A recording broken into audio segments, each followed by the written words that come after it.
Okay, guys, welcome back to another episode of TheDropPodcast. This is um, this is the podcast where we pretty much play games, hang out, and as you can see, this is the start of Season 3, and Season 3 is going to be Dragon Ball Z: The Legacy of Goku 2. Definitely one of my favorite games as a kid. I used to play this game I would play it over and over, and then every single camping trip, this was my go-to game. This and Pokemon Fire Red. But we already played Fire Red, so. Alright, so let's see. I'm gonna turn up the text speed, lower the sound effects because I think the sound effects were a little loud for the last game. What was that? Legend of Zelda Minish Cap. Oh man, this is so good to look at. And then after this, what actually might be even cool is doing the Boo's Fury. I would do the first one, but the first one sucks.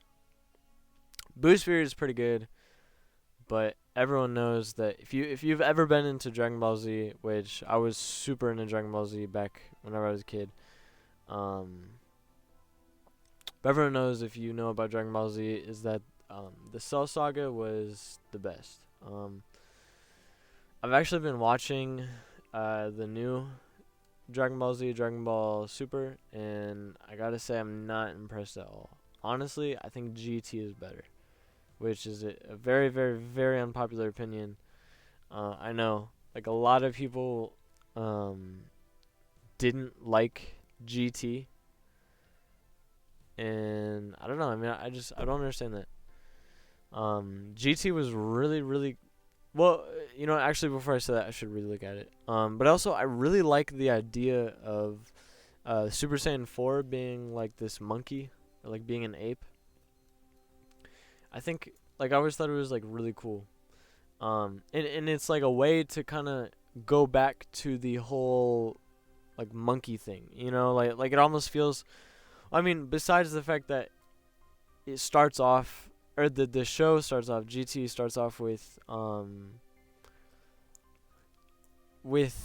Goku being turned back into a kid. So it kind of revisits the old Dragon Ball series, which I loved. Oh my gosh. I rewatched that a while back. Man, I just want to say this game has so much atmosphere, the music and I don't know, everything to it. I feel like this game is so dark. Well, not dark, but serious. Where I think Boo's Fury is more playful, more of just a younger, more kid game, I think. And the music, I think, kind of reflects the game, or the music in this game is very, very light. Not light. In Boo's Fury is more light, whereas this is more dark, more. I mean, I don't know. It's hard to explain. It's just, I don't know. It has so much atmosphere, and just listening to the music, you can tell, that. I mean, it's got so much atmosphere to it, and I think Cell Saga wasn't as dark. I actually like this game's kind of take on the story better than the actual TV show. Which actually, before I say that, I might want to revisit the TV show, but I love the whole energy of everything. Frieza's Saga felt it was cool and it was good, but I felt like it was a little long. But I love in Cell Saga Gohan just being a kid, and the dynamic of his mom wanting him to study, and his dad, well, I guess his dad didn't really care what he wanted to do, but he kind of expected him to be a fighter, and he set him up that way just with training him in martial arts, and having him fight Cell. I don't know, it was deep. There was a lot of depth to the story of this saga that I think was lost in the Boo saga, and like I said, it's also lost in Super, in Dragon Ball Super.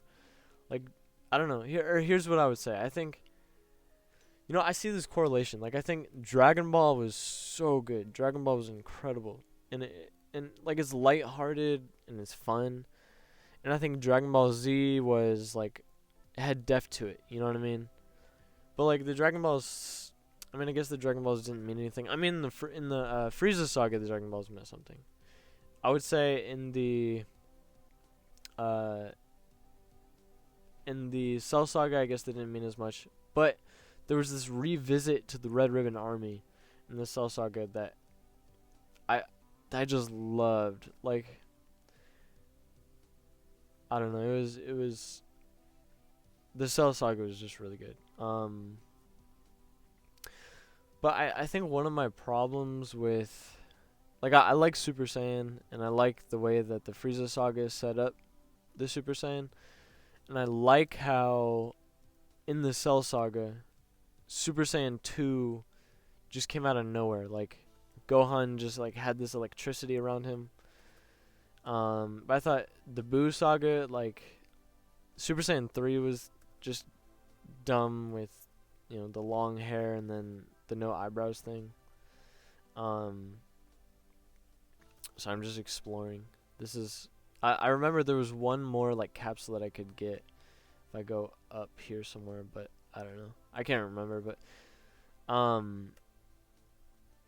but anyway, but like I was saying, like Super Saiyan 3 was kind of dumb. But then you had Super Saiyan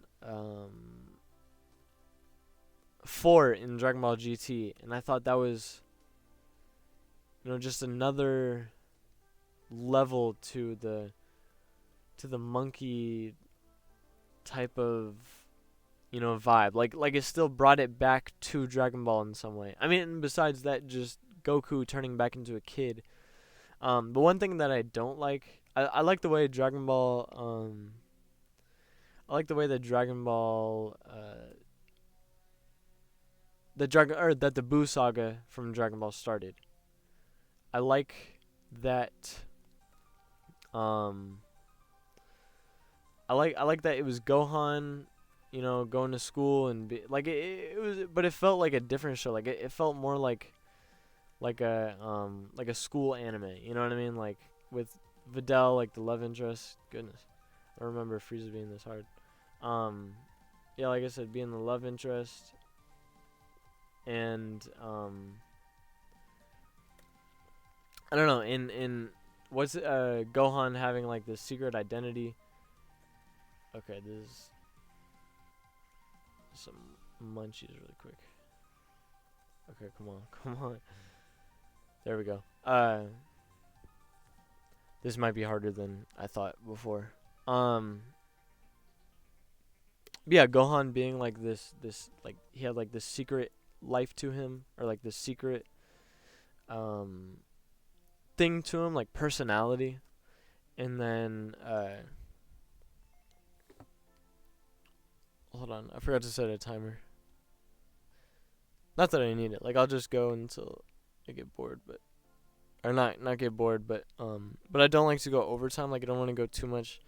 Like, besides the season finale, where I know the season finale I did a whole hour and a little bit over an hour, but I don't want to go that far as much because well, I guess I should read it. I can smell him. But I don't like to go that long just because I feel like it gets boring for, well, not boring for me. Like, I think that was a really good episode, that season finale. But I could see how, like, for a listener, like, an hour might be a little bit long. Well, I don't know. Just because, well, I don't know, because Joe Rogan does an hour.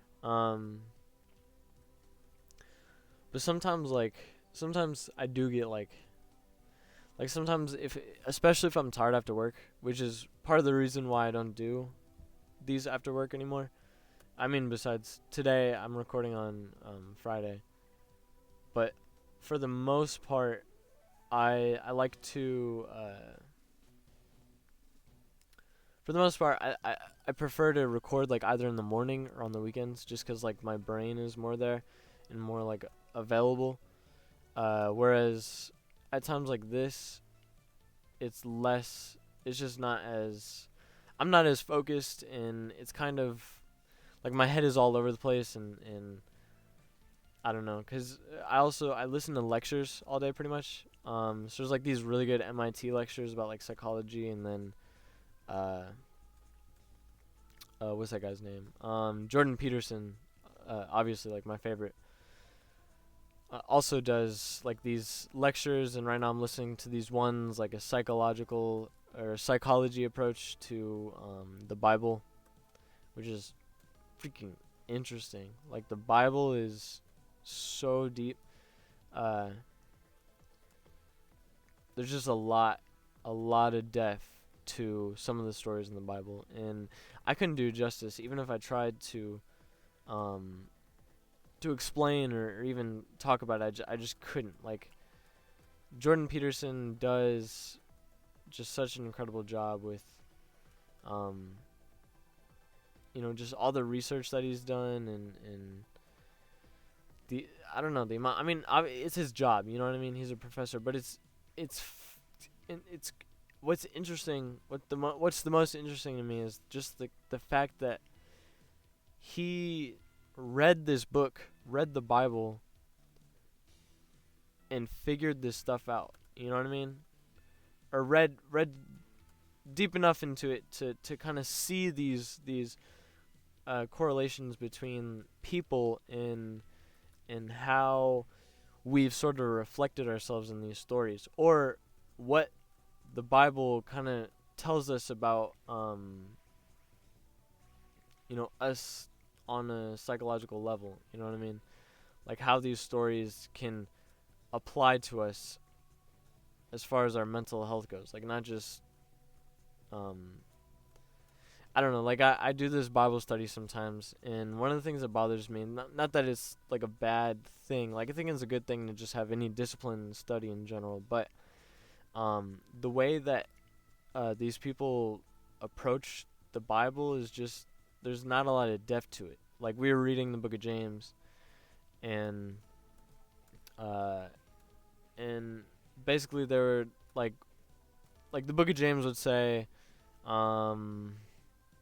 something along the lines of, like, I think the first thing is like, I don't know, like don't see a bad experience as bad. Like see it as, God testing you or something. And then they would say, I think what, God is trying to, like, first off, like God sat down and wrote this Bible, or you know what I mean? Like that's a huge question in the first place. You know what I mean? But I mean, besides that, even, besides that, it's just the way that they would read it, like word for word, as if it's that straightforward. Like this is James writing, and maybe James was inspired. I know that's what we're taught as Catholics. We're taught that the book is written by people inspired, but I think the confusion is, what does it even mean? What does it mean to be inspired? To me, I always took it as like, if I write a story about the teachings of Abraham Lincoln, I was technically inspired by Abraham Lincoln, but rather it should be more like my philosophy on Abraham Lincoln, like the things that I took from Abraham Lincoln, not necessarily Abraham Lincoln meant this and said this and wants us to do this. You know what I mean? So anyway, that whole perspective to begin with, I think is all wrong. All wrong. The Bible, I just don't think is meant to be taken literally. And I think you can clearly see that in some of the crazy things that's written in it. And it's written by so many different people that, and that is just, of course there's going to be cultural differences among the Bible itself, but of course the historical part of it is going to be true, because it's also, if it's inspired by God, it's also inspired by history. And that's just something that I think people misunderstand. It's like, what does it mean to be inspired by God? And part of that, I think, means that's inspired by history.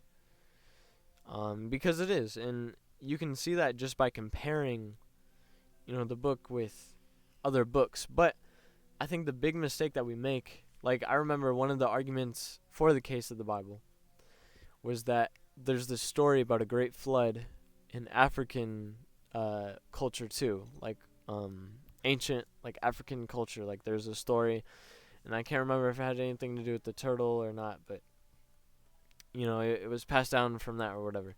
And I remember hearing that, and me being, the young, strongly religious person that I was, like, I would take that story, and I'd be like, see, this is a case for the Bible.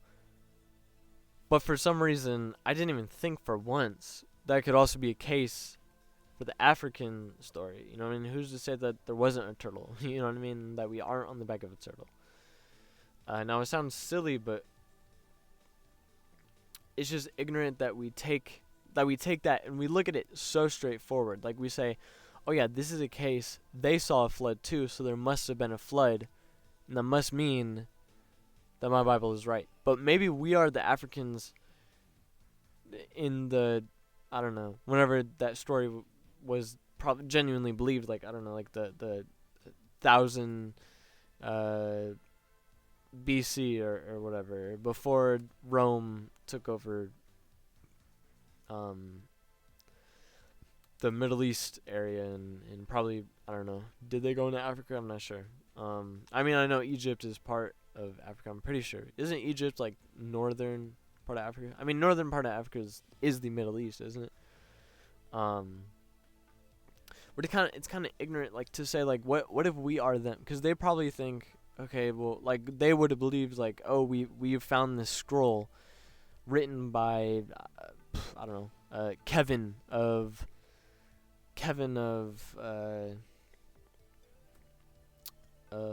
I don't know, the Druids. I don't know. I don't think that was an actual group of people, or Kevin from Gaul or something, and Kevin writes about, how God sent a great flood. They probably looked at this and be like, well, that God doesn't exist. But this is the case. This proves that, there was a flood, and that our story of the turtle is correct. It's not the case at all. I mean, we can tell now, can't we, that, we're not on a turtle's back. We're on the earth, right? And so it's like we have the answer, and it just doesn't work. It doesn't work out, I don't think. You can't take that and assume, based off of that information, that means that the Bible should be taken word for word. I'm not even going to say incorrect, because I think the Bible is correct. I just think what it means to be correct is different, West City next to meet Piccolo. You might want to try turning a bit in the woods. Okay.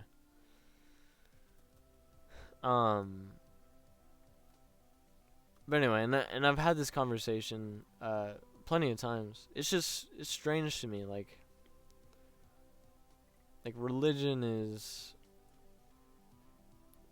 like, I like religion. You know what I mean? I think it's great to have a discipline, but I think we make many mistakes in, like, why does religion have to be this thing where we have to have an answer, in it, like, as to what it means, you know what I mean? Like, why can't we look at religion as this thing that we're kind of demystifying, like, trying to figure out, you know what I mean? Like, what is a God? What is, like, why do we assume that we know what God is? If you have the Old Testament, especially, which is, God is more like this kind of brute force that will murder you and destroy civilizations if you go against him. And then all of a sudden, the New Testament, because of Jesus, God is a whole new entity. Why do we assume that, we still assume that God is some type of being, some type of person? Or not even person, that's how we visualize it, you know what I mean? I guess you could say, like, that's based off of, like, he's made in our image. But, like, what does that even mean? Like, what does it mean to be made in something's image? Like, I do think that part in that case is, like,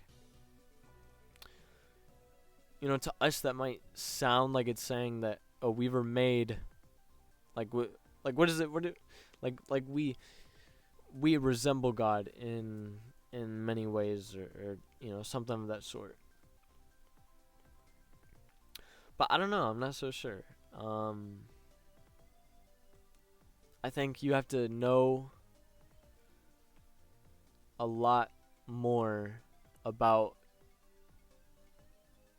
culture, in like Aramaic culture, to really decide for sure, for yourself.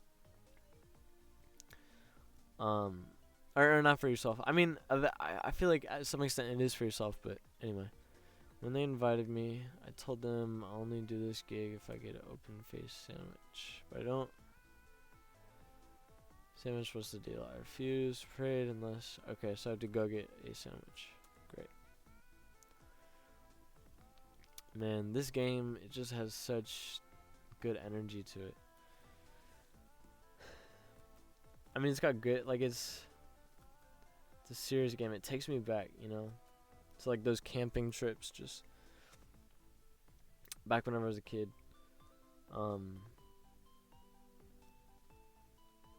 There's something about nature, you know what I mean?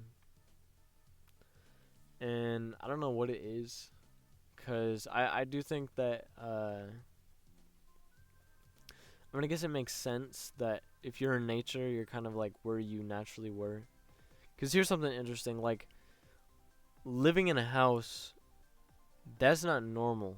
You know what I mean? That's not something that people just do. Like, this is something that we created. Right? Like what is a house? Like, we made that. I mean, I guess people had shelter, like caves, but people didn't even really have, like, living quarters, right? People just had caves that they would make a fire in for the night, or for hunting, but people were nomadic. And so it makes me wonder, like, what psychological effect does having a home have? Because one thing that I've learned from studying Jordan Peterson, in him just talking on psychology in general, and also listening to his MIT lectures on psychology, is that there's this weird thing that happens in our brains, and I can't think of an example on spot. Trying to conjure up something. Well, we have, like, there's consequences to us not participating in natural things. We there's psychological, like, there are things that you wouldn't necessarily think of, but they're there, and they affect you in ways that you wouldn't necessarily realize. I'm really trying to think of an example. I mean, the easiest one is just dietary, right? Like, you can survive on, like, a vegan diet, but there is an effect to that, It's not a natural and normal thing.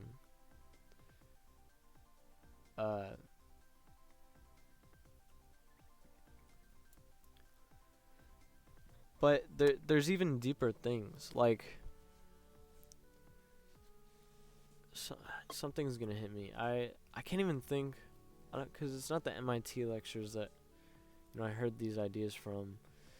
I know Jordan Peterson, he just has this gift of, like, he can just, like, you ask him a question and he just picks it apart. Like, he just knows. In some kind of way, he just knows the way that we work. And I do think that part of that is just because, like, excuse me, there's something special about there's something special and unique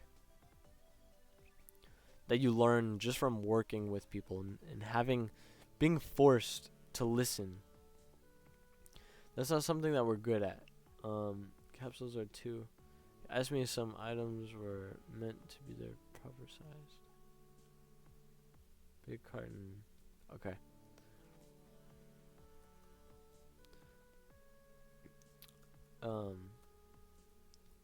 Shoot, what was I saying? Oh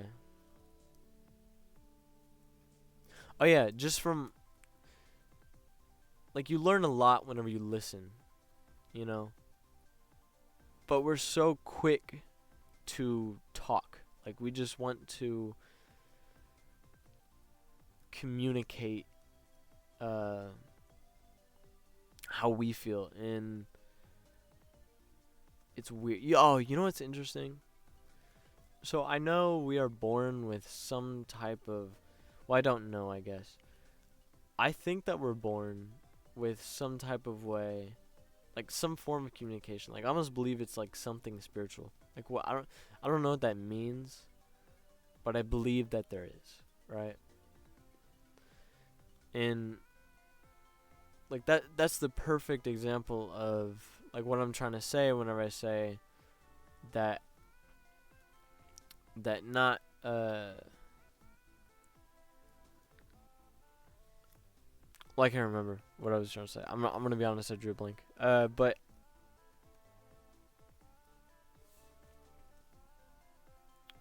I'm here until then. Okay, you would think that a sandwich would be at the food place, but I feel like I didn't see it there.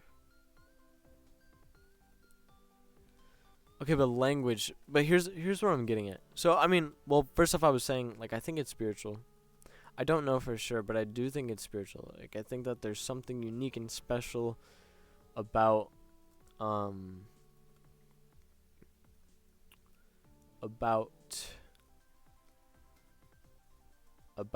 language.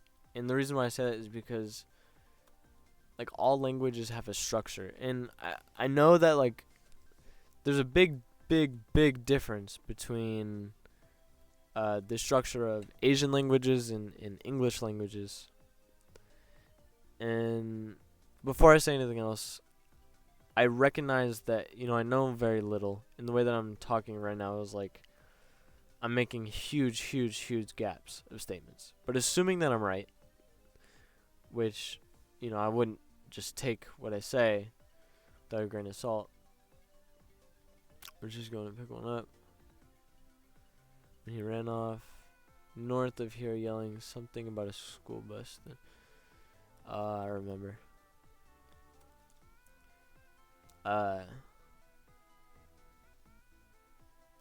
But I do think that there's something about language. And that's basically all I'm saying. Is I think that there's something about language that is spiritual. And I say that because I think that there is a structure in language that is I'm doing a terrible job defending my belief, but I think that there's something like a similarity. Like, you can't just throw words together and hope that it makes sense language-wise. Like, it just doesn't work that way. Like, it has to be something kind of structured in some type of way, which I guess would kind of make sense. Like, you can't really understand something that isn't structured, but And that's not exactly what I mean. Like, I don't mean it so simply. I do mean, like, that there's kind of a deeper level to it, I think. Like, a more depth than the explanation I'm giving right now. I just don't have a full grasp on it, I guess. Or just, like, the mental capacity at this moment to kind of put that together. One thing that I noticed that Jordan Peterson does, and this really, really intrigues me. He admits, like, he'll just say how he feels at a certain moment. And, like, if he's tired, he'll just say, like, he's tired or he doesn't have energy. And whenever I was studying, or not studying, but whenever I was looking shortly, very, very shortly, into, oh, shoot, what was his name? Carl, I've talked about him before. He was a psychologist who, he was a Christian at first and became less Christian, I think. But he would study the relationship between a person and and how you as a psychologist or a clinical psychologist or just a therapist can help can help build a relationship between you and your clients. So if you know anything about, or even if you just look up like that small, minute amount of information, you will know, who I'm referring to.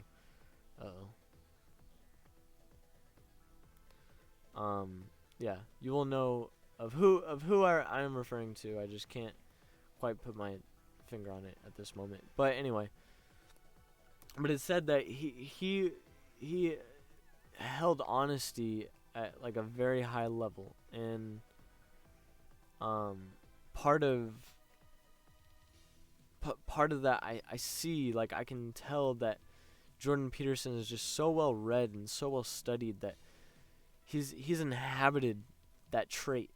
Like, he will just be so straightforward and so honest about how he feels in that moment, and it's a very honorable thing. And like I said, it reflects. It certainly reflects.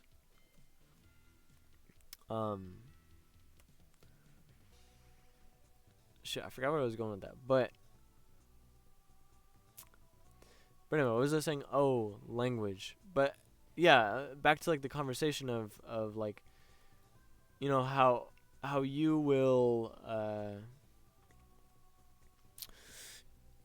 it's almost like language is not, I guess, technically, even though basically all I was doing right there was trying to defend language as being something deeper, like something given to us by some type of thing that we don't know what it is. So I guess that's kind of going back to the God conversation. What is God? And maybe it's just I don't know. There's evidence that the universe is almost conscious, which we talked about before, but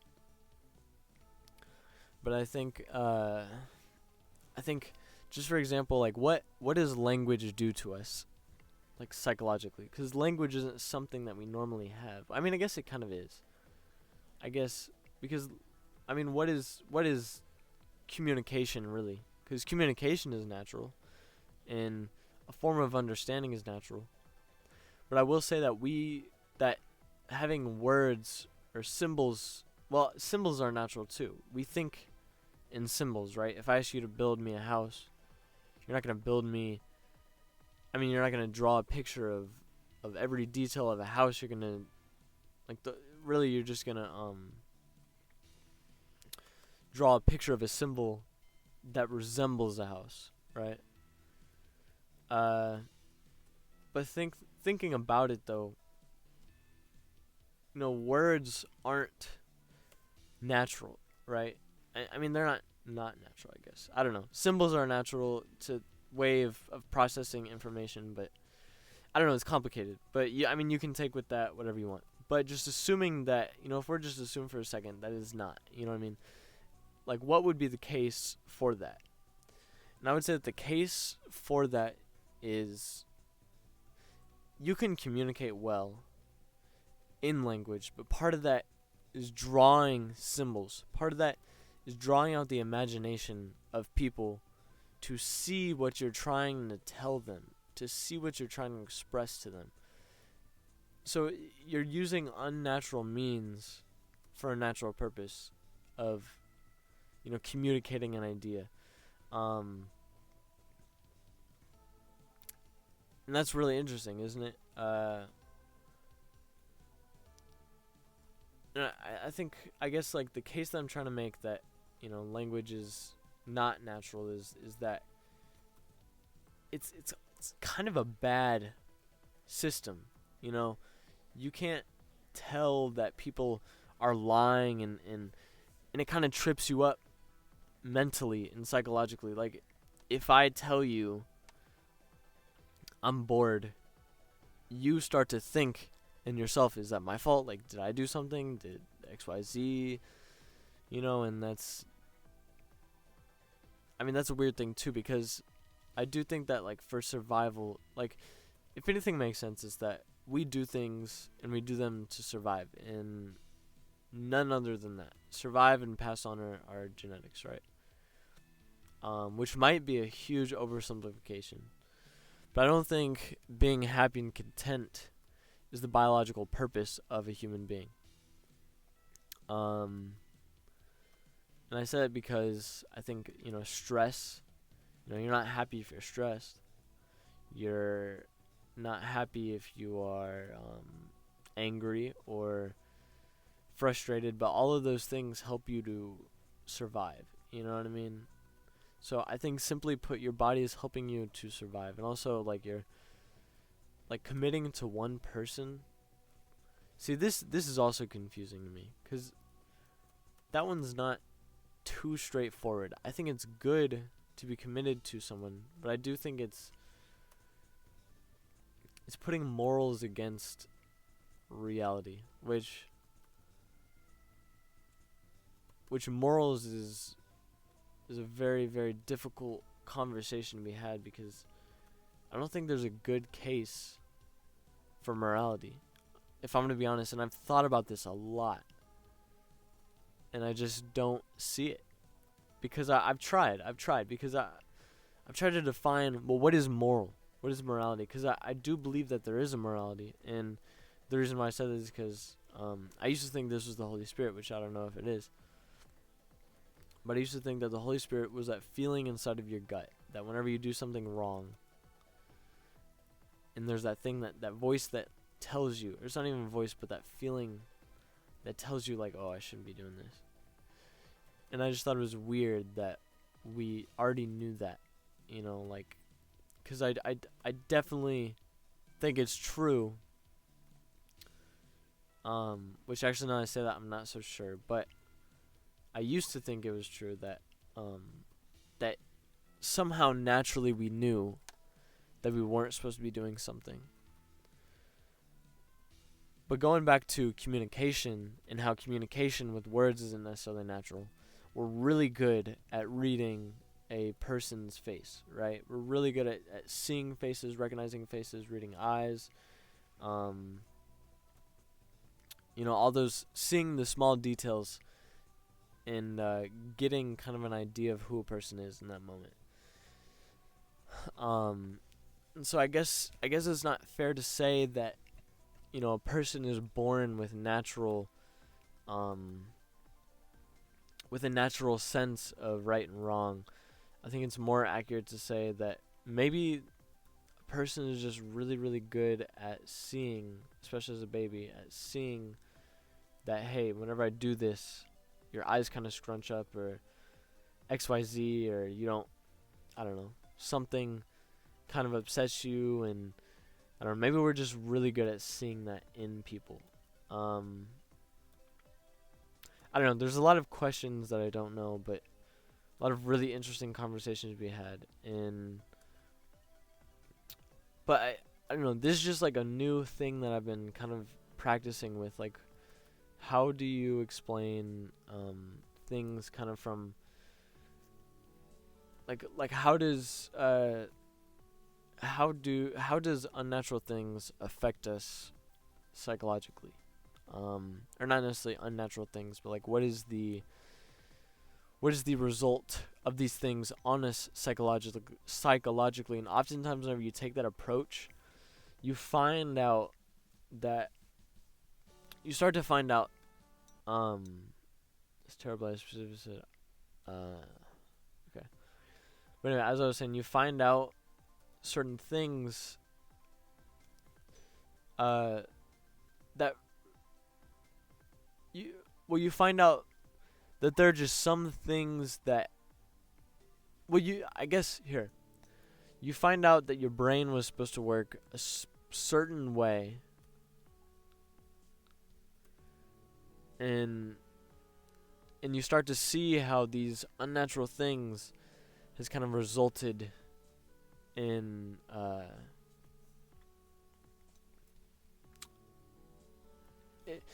I don't want to say negatively has affected us mentally, but basically you find out that certain things affect you in certain ways that you don't really know, or that you didn't know. Okay, antique. Gave his kid an autograph. And then he gave me that thing. I did not articulate that well, but I thought it really good. Believe I have from this constant begging.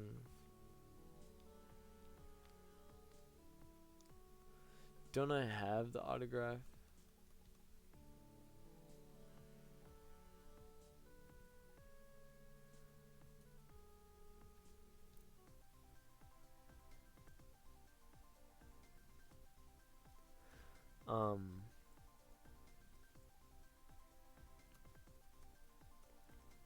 But I don't know, but it's a fun practice to try and break apart. Like, for example, let's just think about homes. Like, what kind of psychological effects does having a home have on you? I mean, it's a place of security. You know what I mean? Like, seems like a good effect. So I don't know, and that's the other thing. Like, what is good and bad? Like, I seem to get. I struggle a lot with that. Wonder if there's. Hold on. Okay, what do you say? I love this. Like, they always have the newest capsules. Let me re-enter. This morning I was walking and I saw him in 20 years. I wonder if anime convention. I love this. Like, okay. Browse. So my man's one Eye of the Tiger.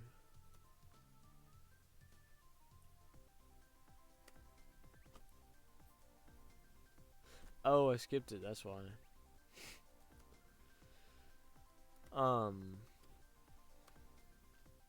Yeah, no, so I guess it's hard to say whether something is right and wrong. You know what I mean? However, I think might have to check the antique store. Really?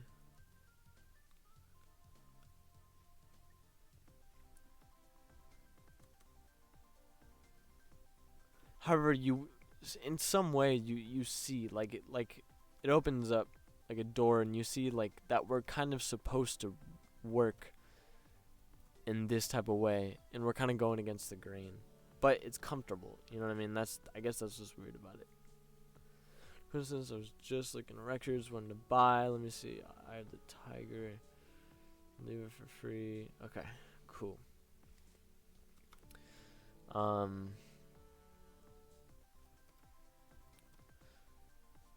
Anyway, guys, well, this is I'm just really excited to be playing this game again, Dragon Ball Z.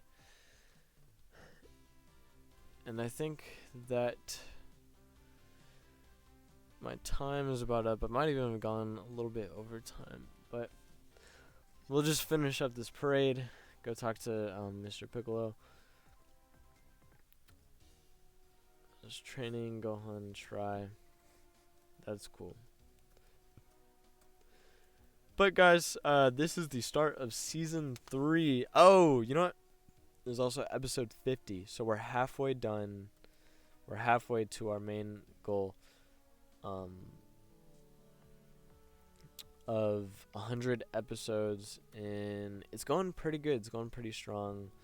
Right now, like I 100% have like, well, I don't want to say. Well, I guess I could say I have like 4 consistent people 100% that are on board like every single week, and then it always bumps up to 8 after a while. Sometimes 9. But it's really cool, you know, and I really enjoy these, and I think it could go somewhere, you know, and I don't know, it's just awesome that, you know, I've already made it through 2, and I'm already starting my third, or I don't know, whichever one this is. I'm already starting this one. I don't know, I'm really excited, and I can't wait, and I hope that you guys enjoy season 3. That being said, if you want to show any support, you can go to my website at joshuatbryan.com, where you can donate if you want. And also, I do have a Patreon page.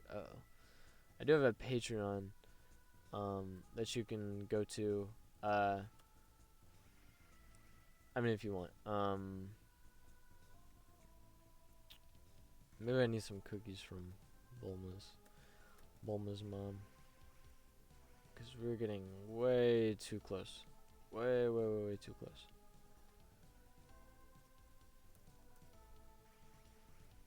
Like I said, if you want to show some support to the podcast, or just to me in general, or I guess just to me, not really in general, but you know, if you just want to support me as a human being, then you can donate on my website. And I also have music, if you don't know.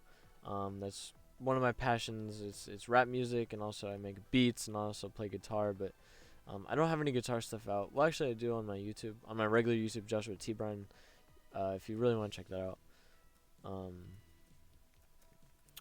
But anyway, with that being said, I'm going to kick these guys' butts, and then as soon as I do that, I'm going to close out. The other thing is, I release these podcast episodes, and I'm just gonna say this just because it's the first episode of season 3. I release these podcast episodes every Monday, Thursday, and Saturday. Like I said, this is the 50th episode, so I have 49 other episodes that you can watch or listen to. You can either watch the gameplay of these games that I play on my YouTube channel, TheDropPodcast, or you can just listen on Spotify, which is kind of chill. I listen to them at work. I pretty much listen to all my episodes just to see, because I like to work on me and my content, and just make sure that everything I'm saying is good. But anyway, I don't want to end now. But I try to keep these under an hour. But anyway, that's just some small things. If you are interested in continuing watching, or if you're new, or if you like these and you think that other people would like them, then you could definitely share. Honestly, that's the best way that you can support the podcast, just by sharing the content and the material with anyone that you think would like it, and maybe even get something out of it. Because on this podcast, I talk about cool ideas sometimes. And sometimes I just ramble on about stuff that isn't really important, but that I like. You know what I mean? And it's kind of entertaining if that's what you're into. But anyway, so I'm gonna end it off right here. I hope you guys enjoyed, and I will see you next time.